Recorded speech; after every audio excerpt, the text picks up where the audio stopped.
Let's talk about proposals that get you paid. If you are an agency owner, if you're a freelancer, if you're a graphic designer, creative services, any kind of person who does things for clients and companies and corporations and that kind of thing, eventually the day will come where you need to propose that they work with you. And that involves putting together a whole lot of information. And when I was first getting started, it was a complete mystery. What do I put? Where do I put it? What do I include? What do I cut out?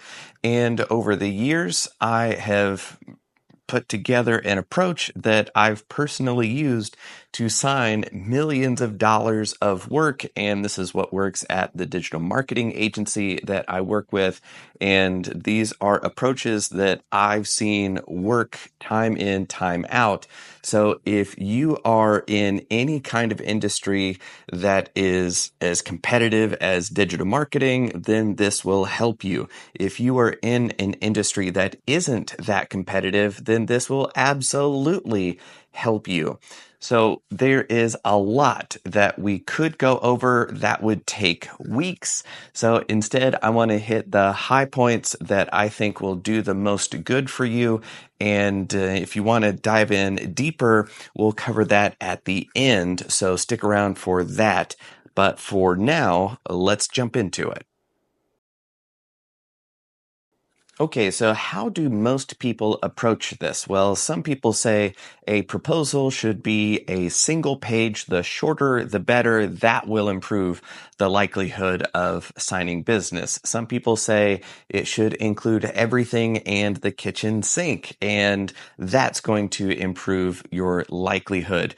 There are some proposal software platforms that strongly recommend the shorter is better, but there are a lot of extenuating circumstances that they may not know about that absolutely affect your ability to close more business, and it doesn't involve cutting stuff out. The first question you want to ask yourself is, what job do you want this proposal to do for you? Do you want it to educate? Do you want it to inform? Do you want it to convince somebody? Well, kind of, but not really. Ultimately, you want it to get you business, and that is a completely different job than telling somebody about what you do or how you do it. So that filter will help you organize a lot of the information, and that's the next thing that we should talk about is information architecture. Now, on another video on this channel, we talked about information architecture within the context of Obsidian, that program that I use as my exocortex and to run everything that I do personally and professionally. But here, you want to think about how you're going to organize the information you do decide to include, and then what comes first, second, and third. And in order to figure that out, you also have to take into consideration, how are you going to use this proposal? See, some people advocate for building something and sending it, and then they can sign it and you're off to the races. But that kind of fire and forget approach is very not effective. It's very easy for people to ignore it, and you'll just sit there wondering why you're not getting projects. So I strongly recommend you going over the presentation in real time with the people that you are proposing to work together. That way, you are presenting the information, and the proposal is a help. It is a supporting element to the presentation that you are doing. So your presentation skills are going to do most of the heavy lifting, and then your proposal in that environment is an accent to support what it is that you are communicating yourself to the audience, this person, the board, anybody. So you think about, how am I going to organize the information for the presentation? But Oftentimes, when you are presenting for a corporate client or a very large organization, it's a really good chance that there are people who will affect the decision of whether to work with you or not, and they're not going to be in the room. They are going to rely on the people you are presenting to sum it all up and then give them the highlights. So I would strongly recommend that you organize the information for that after presentation debrief so that when they go straight through the document, it all makes sense. If you need to skip around because this person wants to know about section 17 and that person wants to know about section 8 and this person wants to know about section 2 and that person wants to know about section 34, well, you know where you need to go in order for it to all make sense. So when you're presenting, it's much easier for you to skip around and to have your own kind of choose your own adventure presentation that gets every single person what they want when they want it so that it helps them understand, oh yeah, we need to work with you, better than if you tried to do that in the document itself. So that's a huge part of understanding how to build a proposal is understanding how are you going to present it, who are you presenting it to, and how will it be viewed after that presentation is done. So prioritize the presented without you presenting it after the real-time talk, and then this document will be able to do a lot more for you. So, what information do you actually include and in what sequence? So, we prefer to have a big title, just be like, this is the action plan for potential client. And I really do prefer calling it an action plan or the way forward or the map of the unknown, anything other than a proposal, because I don't propose that we work together because I know for sure that we have to work together. And this is how you're going to understand that you have to work together with me, with us, with you. So if you use the framing of a proposal, well, people turn down proposals all the time. So why give them the option of turning you down? So instead, you're giving them the next steps, the action plan for them to accomplish what it is that they want to accomplish. And this is the clear yes. Okay, great. So that's why we call it action plan. And then you can have a short introduction of, hi, so glad that we are here. My name's such and such, and this is for the folks who aren't here in real time to see this presentation in the call with you. And then under that, I like having the executive summary. And this functions as a check-in, as a we're all on the same page kind of thing. And I can simplify this for you, which is it's two parts. The first part is here's the goal, like just the goal, and it's always make more money. That's it. You will always be okay if you put the goal is to make more money. Great. And then the plan is how are they going to make more money by working with you? So what service do you offer? What do you do for your clients? Well, that is how they're going to make more money. So if you manage social media, you can say, we will make more money by increasing your post tempo, post quality, and community engagement to increase visibility and transaction size. If you run social media ads, you can say, we are going to increase brand awareness, include call to actions, do retargeting, and boost organic posts that resonate with your audience. That's how you're going to make more money. If you do paid Google ads, you can do the same thing. Capture high search intent traffic for folks who are this close to buying. They just don't know yet that they need to buy from you, and that's where we're going to catch them. If you do SEO, you're going to make more money by capturing more trustworthy top search ranking traffic. 80% of all searches go in the top 1, 2, 3 positions, and 80% of that goes in the top position.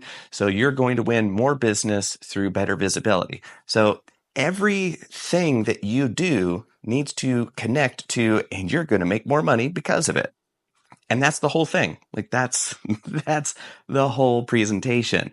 And then the rest of it is just clarifying that, because they might wonder about, how do you do that? How do you target people? How do you figure out which keywords to focus on? How do you approach all this stuff? And that is the second part, or the part right after the executive summary, is kind of like, here's the situation. Now, I do not like doing work for free, work on speculation, because I always like to say these answers are the most important answers for the success of your business over the next 2 to 5 years.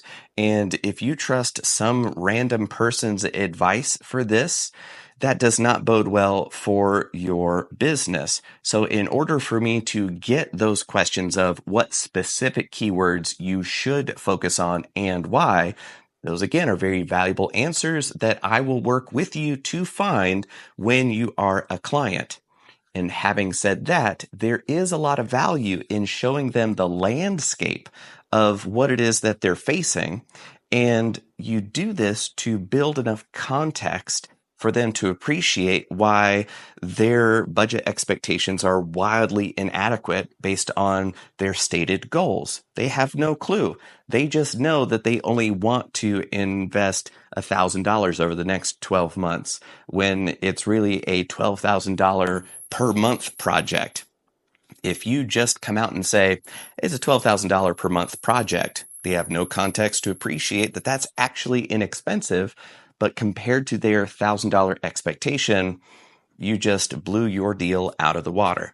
So what you really need to do is to build that context and say, here's the lay of the land, here's the situation.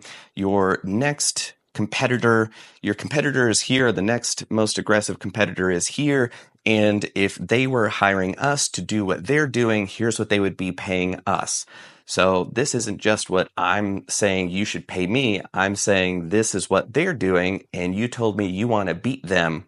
How are you going to beat them with 1/10 the budget, 1/10 the energy, that kind of thing?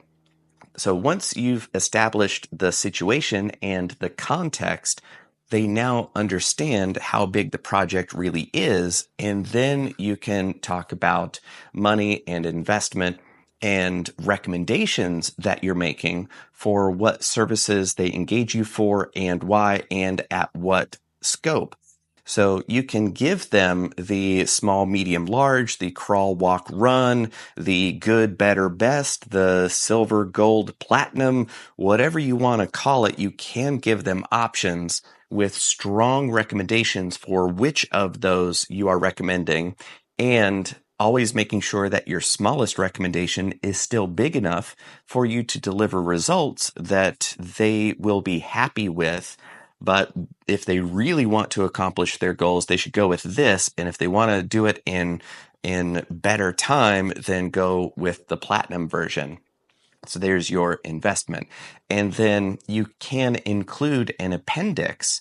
So this is where it kind of flies in the face of shorter is better, because if you are in a complicated industry like digital marketing that tends to really obfuscate details so that nobody can evaluate how good or bad the other guys are.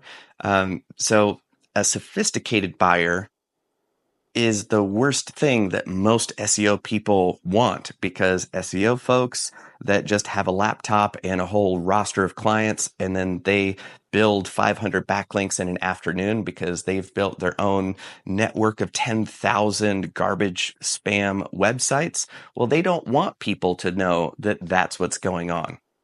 So if you are in an industry that is dominated with misinformation and misunderstanding, and, well, my cousin who knows how to use computers told me the SEO, right? Anything like that, it does make a lot of sense to build an appendix for each service and how you approach it and industry standards. And this publication says this is the right way to do it. And that's the way I've been doing it since 2012 or whatever that is. Having that appendix to educate your potential client on the right way to do things, which of course is the way that you do them, right? So you are educating them on your approaches and your standards and your systems in a way that gives them a better chance of seeing it, even if they haven't been on the 8 calls that you've had with your point of contact that led up to the presentation. So they're missing all that context to know that you're the best. So you can put it in at the footer of the proposal, which again, I'm calling it a proposal so you know what I'm talking about, but you don't use that anymore with clients, right? It's the action plan. It's that thing. Okay, cool. So you can put that at the bottom of your proposal, and that's why it can get fairly long. But the use of chapters and a navigation approach can really make that less of a headache than it can be.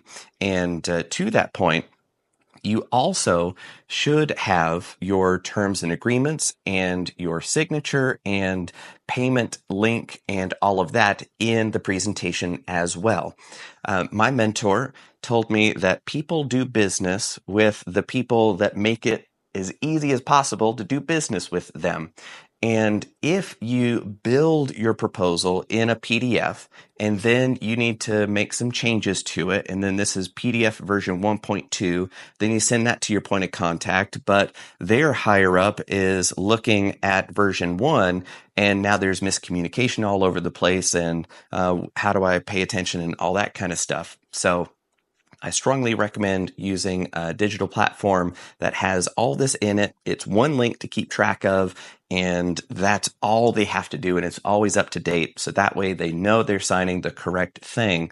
So that's what I would strongly recommend you do. So that is the 50,000 foot overview of how to build a proposal of here's the big splash image. Here's a quick thing about who I am, an introduction of that. Here's the situation that you're dealing with, which means I'm making these recommendations at this size for this much money.